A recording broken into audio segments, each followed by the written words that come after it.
Hello, everybody. I am Braden Pierce, and I will be discussing China's debt trap diplomacy.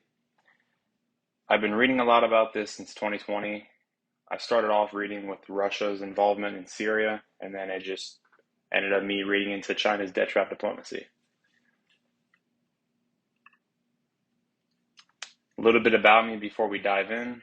I am a freshman here at Bloomsburg University. This is my first semester, the spring semester. Before this, I was stationed at Fort Bragg, North Carolina. I was active duty. I was in for 4 years. I was a sergeant in the 82nd Airborne, and my job, I was airborne field artillery.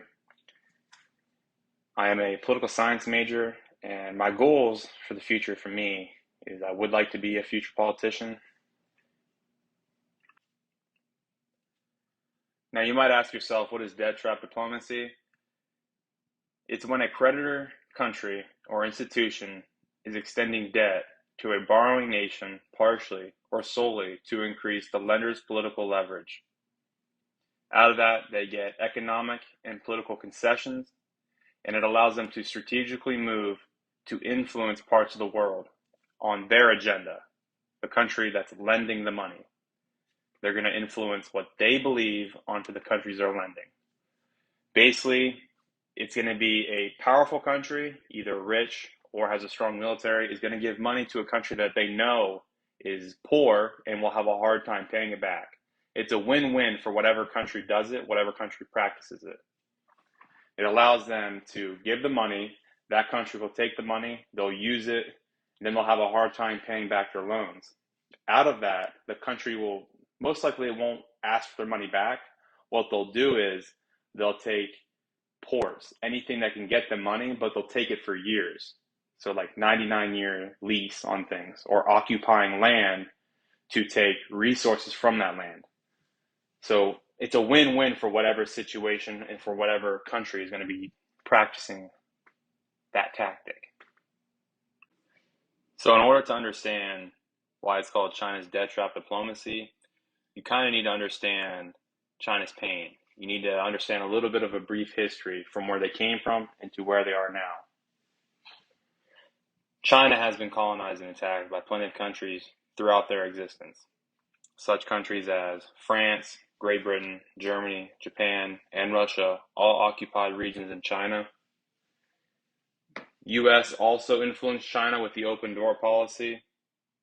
And then in World War II, in the late 30s, you had the Nanjing Massacre, or other known as the Rape of Nanjing. What happened was Chiang Kai-shek knew that Nanjing would later fall after Shanghai had fallen to Japan. He pulled his elite troops out and moved them into the hills so that he could fight later battles. Left Nanjing undermanned and later led to the death toll from 40,000 to 300,000, and the rape cases from 20,000 to 80,000. This was also with looting and arson. And these are all estimates from Yale University. So you wonder why China is acting the way they do now, with the flexing and continuously spending money in all parts of the world and building up a strong military. They don't want to go back to what they once were, what they had been through, where they're occupied. They don't have no sovereignty. They don't want to go through that anymore. So this is why they're doing this. They're expanding.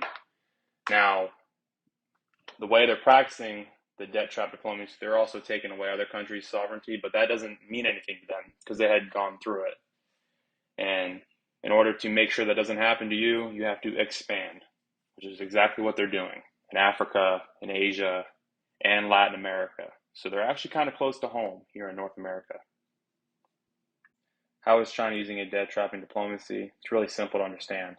China is lending large amounts of money to poor countries. China knows they will have a hard time paying them off. China will force them to take another loan out to pay off the existing one.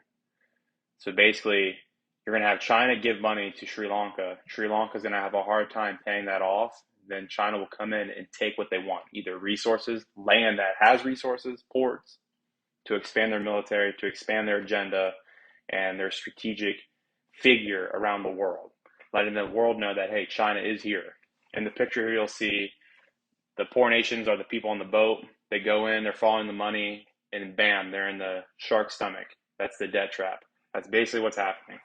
Large amounts of money to poor countries that you know cannot pay it off, and then you move in. You take what you want. It's basically, that's the easiest way to sum it up. Where is China applying debt trapping practices at? There's three areas. Latin America is one of them, but it's not a major part. But the two majors are Africa and Asia. Asia has Sri Lanka, Pakistan, Malaysia, Tajikistan. Africa has Kenya, South Africa, Uganda, and Nigeria. The big one in Asia is Sri Lanka, and the big one in Africa is Kenya. Those two are at the mercy of China when it comes to the debt trapping. They have taken large amounts of money and have had a hard time paying it off, and they have suffered consequences of it, especially with Sri Lanka, which we'll see in the other slide. I'm going to be giving you two examples. Here's example one, which is in Africa. An example of a country in Africa that is receiving aid from China is Kenya. Between 2006 through 2017, Kenya borrowed $9.8 billion from China. Chinese debt accounts for 21% of Kenya's foreign debt, along with 72% of the country's bilateral debt. In 2018, a default almost caused Kenya to relinquish the port of Mombasa to China. But they were able to work that out, and they did restructure their loan, but usually China does not restructure it. Finally, example two, a country in Asia that is suffering from China's debt trapping practice is Sri Lanka. Out of all the countries that are suffering from it, it would definitely be Sri Lanka at number one. Sri Lanka hired Chinese companies in 2007 to build the Hambantota International Port for $361 million.